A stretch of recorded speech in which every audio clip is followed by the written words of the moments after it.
നമസ്കാരം. ഇന്ന് പറയാൻ പോകുന്ന കാര്യം ആരോടും കൂറില്ലാത്ത മനുഷ്യർ, ആരോടും ഒരു കൂറും വെക്കാത്ത മനുഷ്യർ, ആരോടും ഒരു പ്രതിപത്തിയും വെക്കാത്ത മനുഷ്യർ, ആരോടും ഒരു ആത്മാർത്ഥതയും കാണിക്കാത്ത മനുഷ്യർ. അത് രണ്ട് തരമുണ്ട്. ചിലർ സമൂഹത്തിൽ ഒതുങ്ങിക്കഴിയുന്നവരുണ്ട്. അവരാരോടും വലിയ കൂറിനോ ആരോടും വലിയ അടുപ്പത്തിനോ അങ്ങോട്ടൊരു കാര്യത്തിനോ ഇങ്ങോട്ടൊരു കാര്യത്തിനോ ഒന്നും പോകാത്തവരാണ്. അവരെ വിടാം. എന്നാൽ മറ്റു ചിലരുണ്ട്, അമിത വിനയമുള്ളവരും നല്ല രീതിയിൽ ഇടപെടുന്നവരും കാര്യസാധ്യത്തിന് ആരുടെയും കാല് പിടിക്കുന്നവരും നമ്മളെ നോക്കി മുഖസ്തുതി പറയുന്നവരുമായ ആരോടും കൂറില്ലാത്ത മനുഷ്യരുണ്ട്. അവരെ നമുക്ക് തിരിച്ചറിയാൻ ബുദ്ധിമുട്ടാണ്, പക്ഷെ പോകെ പോകെ തിരിച്ചറിയാൻ പറ്റും. ഈ കൂറില്ലാത്ത മനുഷ്യർ അത് ജന്മസിദ്ധമായ അല്ലെങ്കിൽ ജനിച്ച സാഹചര്യവുമായ ഈ ബന്ധമുള്ളതാണ്. ഒന്നീ മാതാപിതാക്കൾ അല്ലെങ്കിൽ അങ്ങനെയൊക്കെയുള്ളവരിൽ നിന്നും പഠിച്ചെടുത്തതാണ്. അവർ മരണം വരെ അങ്ങനെ ആയിരിക്കും, ഒരിക്കലും മാറ്റാൻ പറ്റത്തില്ല. ഒരിക്കലും അവർ ചില ആത്മാർത്ഥതയും കൂറും ഒക്കെ വയ്ക്കാമെന്ന് വെച്ചാൽ നടക്കത്തില്ല. അത് അവരുടെ സ്വഭാവ പ്രത്യേകതയാണ്. അവർ വിചാരിക്കുന്നത് അവർ മറ്റുള്ളവരെ കളിപ്പിക്കുകയാണ്, എന്നാൽ അവർ സ്വയം കളിപ്പിക്കപ്പെടുകയാണ്. ഈ കൂറില്ലായ്മ അത് എക്കാലവും മൂടിപ്പൊതിഞ്ഞ് വെക്കാൻ പറ്റുന്നതല്ല. കുറച്ചു കാലം ചിലരെയൊക്കെ കളിപ്പിക്കാം, ചിലരെ വളരെ ഏറെക്കാലം കളിപ്പിക്കാം, എന്നാൽ എല്ലാവരെയും എക്കാലവും കളിപ്പിക്കാൻ പറ്റത്തില്ല. അതാണ് നിയമം. കൂറില്ലായ്മ ഉള്ളവർ അവരുടെ കാര്യത്തിന് വേണ്ടി നമ്മളോട് വളരെ രീതിയിൽ മുട്ട് ചെയ്യും. പിന്നീട് നമ്മൾ ഒരു കാര്യത്തിന് വേണ്ടി അവരുടെ അടുത്ത് ചെന്നാൽ അവർ ഒഴിഞ്ഞു മാറും, തന്ത്രപൂർവ്വം ഒഴിഞ്ഞു മാറും. അങ്ങനെയുള്ള മനുഷ്യരുണ്ട്. അവർക്ക് ആ ഒരു പേര് സമൂഹത്തിൽ ഉണ്ടാകും. അത് അവർക്ക് ദോഷമാണ്.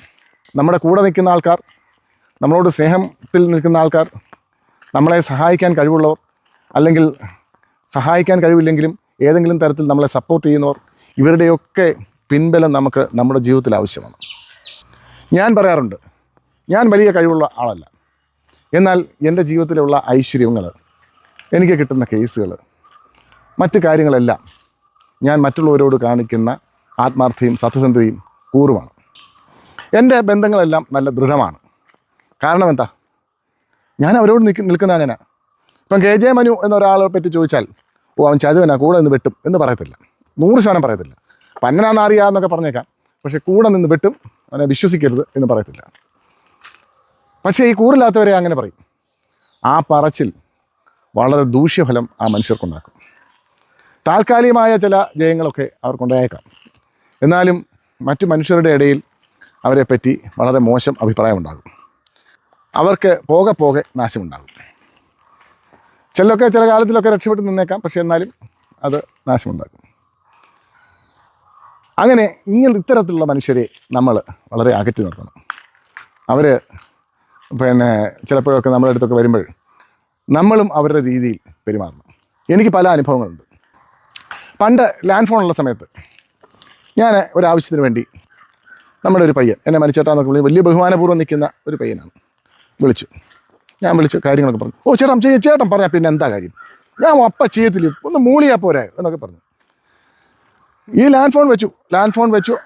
ഞാൻ വെച്ചില്ല, ഞാൻ ചെവി തന്നെ വെച്ചതെന്ന് വെച്ച് കഴിഞ്ഞാൽ എനിക്ക് അടുത്ത ഒരാളെ വിളിക്കണം, അന്നേരം നമ്പർ നോക്കാം. അന്ന് ഈ ഡയറിയില്ല നമ്പർ കുറിച്ച് വെക്കുന്നത്. ഇയാൾ ഫോൺ കാർഡിനെ വെച്ചത് ശരിക്കും വെച്ചില്ല. അന്നേരം എനിക്ക് അവിടുത്തെ സംസാരം കേൾക്കാം. ഞാൻ അത് ശ്രദ്ധിച്ചില്ല, പക്ഷേ ഞാൻ സംസാരം, ആരാടാ വിളിച്ചതെന്ന് ചോദിച്ചു. ആ മനു ഡാഷ്മോനാണ്, എന്നെ ചേട്ടാന്ന് വിളിക്കുന്നവനാണ്, ആ മനു ഡാഷ്മോനാണ്. ഞാൻ പിന്നെ ശ്രദ്ധിച്ചു, അവനൊരു കാര്യത്തിനുണ്ട്, അവനെ ഞാൻ വലിപ്പിച്ച് കൊടുത്തേക്കാം, കോപ്പം അവന്, എനിക്ക് വേറെ ജോലിയില്ല. പിന്നെ ഞാനിങ്ങനെ തഞ്ചത്തിലൊക്കെ നിൽക്കും അവൻ്റെ അടുത്ത്, ചില കാര്യങ്ങളൊക്കെ ഉള്ളതുകൊണ്ട് ഞാൻ അത് കേട്ടു. ഞാൻ മിണ്ടിയില്ല. പിന്നെ എൻ്റെ അവസരമായിരുന്നു.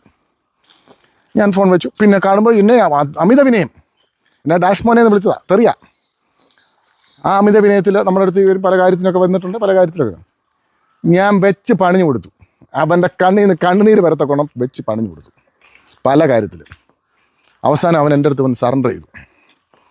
മനുഷ്യനെന്തോ എന്നോട് ഇത്ര വിരോധം. ഞാൻ പറയും, എൻ്റെ കുഞ്ഞുകുട്ടാ, നീ എൻ്റെ സഹോദരൻ ഇല്ലയോടാ, നീ എൻ്റെ തങ്കക്കൂടം ഇല്ലയോ, നീ എന്തോടാ അങ്ങനെ പറയുന്നത്? അന്നേരം ഇവന് പണിയോടെ പണി. എനിക്ക് കിട്ടുന്ന അവസരമെല്ലാം ഞാൻ മുതലാക്കും. ഇവൻ പല കെണിക്കകത്തും പോയി ചാടുന്നവനാണ്, പല പ്രശ്നങ്ങളും ഉണ്ടാക്കുന്നവനാണ്, പലയിടത്തും പല ഉടായ്പും കാണിക്കുന്നവനാണ്. മൊത്തം ഞാൻ പണി കൊടുത്തു. അവനെ നല്ല രീതിയിൽ അവന് സൂക്ഷിച്ച് കാണും. ഇപ്പോഴും അവൻ അറിയത്തില്ല അവൻ എന്നെ ഇങ്ങനെ പറഞ്ഞതും ഞാൻ കേട്ടതും. ചിലപ്പോൾ ഈ വീഡിയോ വല്ലതും അവൻ കണ്ട് ചിലപ്പോൾ മനസ്സിലാക്കിയേക്കാം. വർഷങ്ങൾക്ക് മുമ്പാണ്, ലാൻഡ് ഫോണുള്ള കാര്യങ്ങൾ ഓർത്തണം, 10-25 വർഷത്തിന് മുമ്പാണ്. അതാണ് ഈ കൂറില്ലാത്തവരുടെ ലക്ഷണം. ഈ കഥ വിശദമായി പറഞ്ഞത് ഇത് ഈ കൂറില്ലാത്തവരെ മനസ്സിലാക്കാൻ വേണ്ടിയാണ്. ഇത് കൂറില്ലാത്തവർക്ക് വേണ്ടിയല്ല, ആത്മാർത്ഥതയുള്ളവർക്ക് വേണ്ടിയാണ്, മറ്റുള്ളവർ സ്നേഹമുള്ളവർക്ക് വേണ്ടിയാണ്. അവരുടെ അടുത്ത് ഈ കൂറില്ലാത്തവർ വന്ന് മുട്ടി നിന്ന് കാര്യം സാധിക്കാൻ വരുമ്പോൾ അവർക്കിട്ട് കൊടുക്കേണ്ട പരിപാടിയാണ് ഞാൻ പറഞ്ഞു തന്നത്. കൂറില്ലാത്തവർ അവരുടെ വഴിയെ വിടണം, വഴിയെ വിടണം, അവരെ അടുപ്പിക്കരുത്. അവരോട് നമ്മൾ യാതൊരു തരത്തിലും സമരസപ്പെടരുത്, അവരെ അടുത്തടുപ്പിക്കരുത്. കൂടെ നിന്ന് ചതിക്കുന്നവർ, കൂറില്ലാത്തവർ, ഇത്രയും ആൾക്കാരെ വളരെ ശ്രദ്ധയോടുകൂടി നമ്മൾ കാണണം. കാരണം വെച്ച് കഴിഞ്ഞാൽ അത് നമുക്ക് അപകടമാണ്, തന്നെയല്ല നമുക്ക് അസ്വസ്ഥതയാണ്. നമ്മൾ പല കാര്യങ്ങളും ചെയ്തു കൊടുത്തു കഴിഞ്ഞ്, അല്ലെങ്കിൽ എന്തെങ്കിലുമൊക്കെ സഹായം ചെയ്തു കഴിഞ്ഞ് അത് നമ്മളെ പരിഗണിച്ചില്ല, ചില ചെറിയ കാര്യങ്ങൾക്ക് പോലും പരിഗണിച്ചില്ല എങ്കിൽ നമുക്കത് വളരെ വേദനയുണ്ടാക്കും. ആ വേദന നമുക്കുണ്ടാകാതിരിക്കാൻ ഇങ്ങനെയുള്ളവരെ മനസ്സിലാക്കി അവരെ അകറ്റി നിർത്തണം. അവരെ പണിയാൻ നിൽപ്പണ്ട, അവർ സ്വയം നശിച്ചോളും. സമൂഹത്തിൽ അവർക്ക് വിലയില്ലാതെ വരും, അവർ നിലനിൽക്കത്തില്ല. ഇതാണ് കൂറില്ലാത്തവന്മാർ. നന്ദി, നമസ്കാരം.